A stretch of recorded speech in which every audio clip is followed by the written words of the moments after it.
Assalamualaikum warahmatullahi wabarakatuh. Bismillah wassalatu wassalamu ala rasulillah sallallahu alaihi wasallam. Wa ma taufiquna illa billahil aliyyil azim. As'alullahal karim an yaj'alana minal mukhlisina fi talabil ilmi. Amin ya rabbal alamin. Segala puji syukur terhadap Allah subhanahu wa ta'ala, yang mana Ia telah memberikan kepada kita nikmat yang sangat banyak, nikmat yang berlimpah, rezeki yang sangat banyak, dari nafas yang tidak bisa kita hitung, dari nikmat yang tidak bisa kita hitung hingga sekarang. Allah subhanahu wa ta'ala berfirman, wa in ta'uddu ni'matallahi la tuhsuha.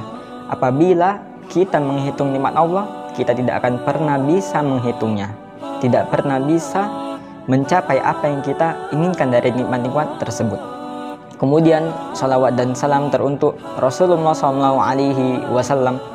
Beliau adalah panutan kita dan pedoman kita dalam kehidupan kita sehari-hari, baik itu dari perkataan beliau, sabda beliau, perbuatan beliau, maupun dari sifat-sifat beliau Sallallahu Alaihi Wasallam. Kita mengetahui Al-Quran adalah kunci hidup bahagia. Seorang muslim apabila dia ingin kekayaan, apabila dia ingin kebahagiaan, baik itu di dunia maupun di akhirat, hendaklah dia mencapai dan menjadikan Al-Quran sebagai pedomannya. Karena Al-Quran adalah khusus bagi kaum muslimin, kitab suci teruntuk kaum muslimin. Al-Quran termasuk salah satu dari mukjizat Nabi SAW yang masih ada hingga sekarang. Kita lihat kitab-kitab sebelumnya, kitab Taurat, kitab Injil, kitab Zabur. Kitab-kitab tersebut tidak ada hingga sekarang. Kitab-kitab tersebut telah berubah isinya. Namun berbeda dengan Al-Quran yang telah beratus-ratus tahun, berabad-abad, namun dia masih ada hingga sekarang. Bahkan mushafnya pun masih ada.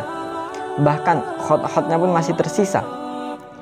Sehingga Al-Quran adalah mukjizat yang paling terbesar yang dimiliki oleh Nabi SAW, hingga kelak nanti Al-Quran akan dihapus dari mushaf-mushaf tersebut.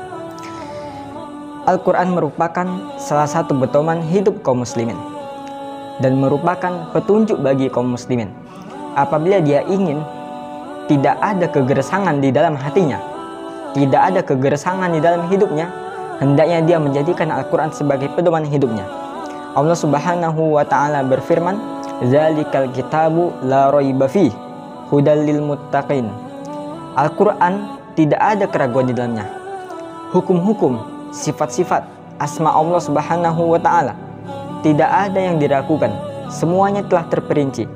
Semua kehidupan yang ada di dunia ini telah diperincikan dan telah dijelaskan oleh Allah subhanahu wa ta'ala di dalam Al-Quran. Hudal lil muttaqin. Dan Al-Quran tersebut menjadi petunjuk bagi orang-orang yang bertakwa. Maka siapa yang ingin bertakwa, maka siapa yang ingin petunjuk dari Allah subhanahu wa ta'ala, dari Nabi SAW, maka hendaklah dia menjadikan Al-Quran sebagai pedoman hidupnya. Seorang yang bertakwa tentu adalah seorang muslim. Takwa adalah mengerjakan perintah Allah subhanahu wa ta'ala dan menjauhi larangannya. Oleh karena itu setiap muslim hendaklah dia bertakwa, sehingga dia menjadikan Al-Quran sebagai pedoman hidupnya selamanya hingga hari kiamat kelak. Al-Quran juga termasuk dari penenang hati. Musik-musik yang ada mungkin kita tenang mendengarnya, namun di balik itu ada yang lebih tenang daripada musik. Ada yang lebih tenang dari itu semua, yaitu mendengarkan Al-Quran, mendengarkan murotal dengan suara-suara yang indah, tajud-tajud yang bagus. Allah subhanahu wa ta'ala berfirman, alladzina amanu wa tatma'innul qulub ala bizikrillahi tatma'innul qulub. Orang-orang yang beriman, mereka selalu tenang hatinya. Apa sebab tenang hati mereka? 1. Ala bizikrillahi tatma'innul qulub. Ketahuilah bahwasannya mengingat Allah Subhanahu wa Ta'ala, berzikir kepada Allah Subhanahu wa Ta'ala, maka itu termasuk hal-hal yang menjadikan hati tenang, menjadikan kita mudah untuk mengerjakan segala hal, menjadikan kita fresh dalam segala hal, fresh pikiran, fresh pekerjaan, dan lain-lain. Allah Subhanahu wa Ta'ala langsung berfirman di dalam Al-Quran tersebut, sehingga apabila seorang muslim menginginkan ketenangan hati, hendaklah dia menjadikan Al-Quran sebagai tujuan hidupnya. Hendaklah Al-Quran dia selalu membacanya dan selalu mentadabburinya dan memahaminya di dalam Al-Quran tersebut. Dalam firman lain, barang siapa yang menginginkan petunjuk yang lurus, maka hendaklah dia menjadikan Al-Quran sebagai tonggak utamanya. Allah Subhanahu wa Ta'ala berfirman, Inna hadzal Qur'ana yahdi lillati hiya aqwam wa yubashshirul mu'minina alladzina ya'maluna sholihati anna lahum ajran kabira. Sesungguhnya Al-Quran ini dia adalah sebagai petunjuk seorang muslim untuk selalu senantiasa berada di atas petunjuk yang lurus, berada di atas jalan yang lurus, berada di atas as-sirat al-mustaqim. Senantiasa kaum muslimin selalu mengucapkan di salat 5 waktu, ihdinas siratal mustaqim, tunjukkanlah kepada kami jalan yang lurus. Maka bagaimana jalan yang lurus? Apa sebab-sebab seorang muslim mendapatkan jalan yang lurus? Yaitu dengan membaca Al-Quran, dengan mentadabburinya dan memahaminya. Sebagaimana difirmankan oleh Allah Subhanahu wa Ta'ala tadi, sesungguhnya Al-Quran ini sebagai petunjuk bagi seorang muslim, wa yubashshirul mu'minin, dan Al-Quran ini juga menjadikan kabar gembira, membuat kabar gembira teruntuk kaum mukmin, alladzina ya'maluna sholihat, yang mana mereka mengerjakan amal soleh, annalahum ajran kabira, bahwasanya mereka mendapatkan pahala yang besar, pahala yang azim, pahala yang agung dan mulia juga.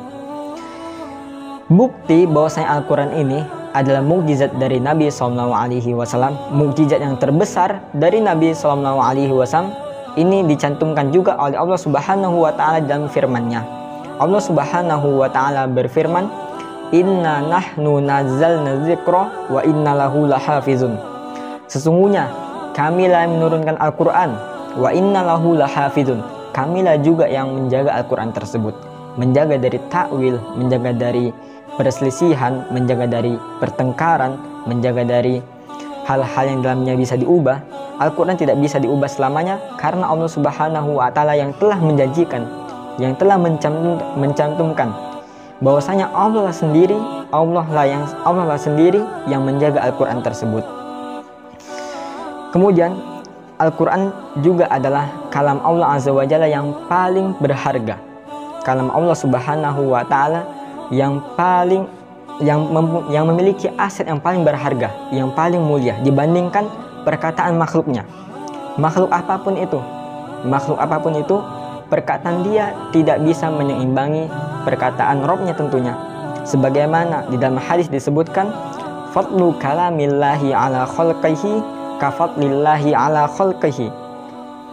Perkataan Allah Subhanahu wa Ta'ala memiliki derajat yang lebih tinggi daripada kalam atau perkataan manusia semuanya. Ini sebagaimana dicantumkan dalam sebuah hadis. Kemudian Nabi SAW juga memuji orang-orang yang senantiasa mempelajari Al-Quran, yang menjadikan Al-Quran sebagai kunci bahagia di dalam hidupnya, menjadikan Al-Quran sebagai kunci sukses di dalam hidupnya. Orang-orang yang sukses hendaknya juga membaca Al-Quran sehingga suksesnya menjadi lebih derajatnya lebih menjadi tinggi. Nabi SAW bersabda, khairukum man ta'allama al-Qur'ana wa 'allamah. Sebaik-baik kalian adalah orang yang mempelajari Al-Quran dan orang yang mengajarkannya. Di dalam hadis ini Nabi SAW memuji 2 orang, yaitu orang yang mempelajari Al-Quran, mempelajari hukum-hukum di dalamnya, mempelajari tajwidnya, mempelajari makhraj, huruf-hurufnya, mempelajari segala hal yang ada dalam Al-Quran, mentadabburinya, wa'allamah, dan orang yang mengajarinya. Maka orang-orang yang mengajari Al-Quran, mengajari hukum-hukum di dalamnya, mengajari tajwid yang ada di dalamnya, maka dia termasuk orang-orang yang dipuji oleh Nabi SAW. Orang-orang yang senantiasa membaca Al-Quran, dia senantiasa bersama malaikat. Kalau dia terbata-bata membaca Al-Quran, maka dia tidak bersama malaikat, namun dia mendapatkan 2 pahala atas ganjaran yang ia dapatkan. Ini adalah merupakan pahala yang sangat besar. Nabi SAW bersabda, "Masalul ladzi yaqra'ul Qur'ana wa huwa hafizun lahu ma'as safaratil kiramil bararah." Orang yang membaca Al-Quran dan dia tidak terbata-bata, dia lancar membacanya, bahkan dia menghafalnya, maka dia bersama malaikat Al-Kiram, malaikat yang mulia, Al-Bararah, yang memiliki akhlak mulia, yang selalu taat dan berbakti kepada Allah Subhanahu wa Ta'ala. Bayangkan apabila kita bersama malaikat, kita lancar membaca Al-Quran, juga menjadi penghafal Al-Quran, dan juga mengamalkan Al-Quran, maka kita bersama malaikat ketika kita membaca Al-Quran. Wa masalul ladzi yaqra'u wa huwa yata'ahaduhu wa huwa 'alaihi syadidun falahu ajrani. Namun berbeda perkaranya dengan orang yang masih terbata-bata namun dia bersungguh-sungguh. Apa yang ia dapatkan? Maka dia mendapatkan ganjaran 2 pahala. Hadis ini diriwayatkan oleh Al-Imam Al-Bukhari dan Imam Muslim. Juga apabila seorang mempelajari Al-Quran, maka dia mendapatkan rahmat dan naungan dari Allah Subhanahu wa Ta'ala, dan juga mendapatkan sholawat dari malaikatnya. Nabi SAW bersabda, "Wa majtama'a qaumun fi baitin min buyutillah yatluna kitaballah wa yatadarasunahu bainahum illa nazalat 'alaihimus sakinah wa ghasyiyatuhumur rahmah wa haffathumul malaikah wa zakarahumullahu fi man 'indah."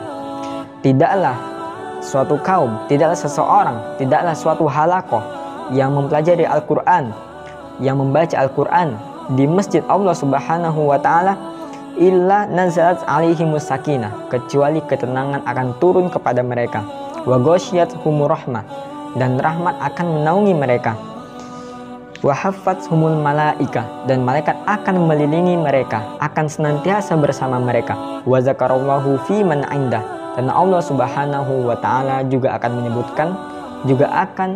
menyebut-nyebutnya di antara para malaikat di atas langit semuanya. Yang terakhir adalah Nabi SAW juga pernah bersabda, "La hasada illa fisnaini rajulun ata'ullahul Qur'an wa huwa yaqra'uhu ana al-laili wa ana an-nahar." Tidak boleh hasad, dengki, kecuali kepada 2 orang. Pertama, orang yang senantiasa membaca Al-Quran, baik itu di siang harinya maupun di malam harinya. Apabila seseorang senantiasa membaca Al-Quran, maka dia mendapatkan pahala yang sangat banyak, memperoleh ganjaran pahala yang sangat banyak. Tentu kita akan iri, kita akan mungkin dengki kepada orang tersebut, karena orang tersebut telah meraih pahala yang sangat banyak. Yang kedua adalah seseorang yang senantiasa menginfakkan hartanya di jalan Allah Subhanahu wa Ta'ala, baik itu dia di malam hari maupun di siang hari, dengan niat yang ikhlas dan tidak ada tanpa riya. Semoga ini bermanfaat bagi kita semua. Semoga Al-Quran menjadi pedoman hidup kita, menjadi tonggak utama dalam hidup kita, menjadi motivasi agar kita menjadi semakin sukses, baik itu di dunia maupun di akhirat, insya Allah Subhanahu wa Ta'ala. Wa sallallahu ala nabiyina Muhammadin wa ala alihi wa sahbihi wa sallam. Assalamualaikum warahmatullahi wabarakatuh.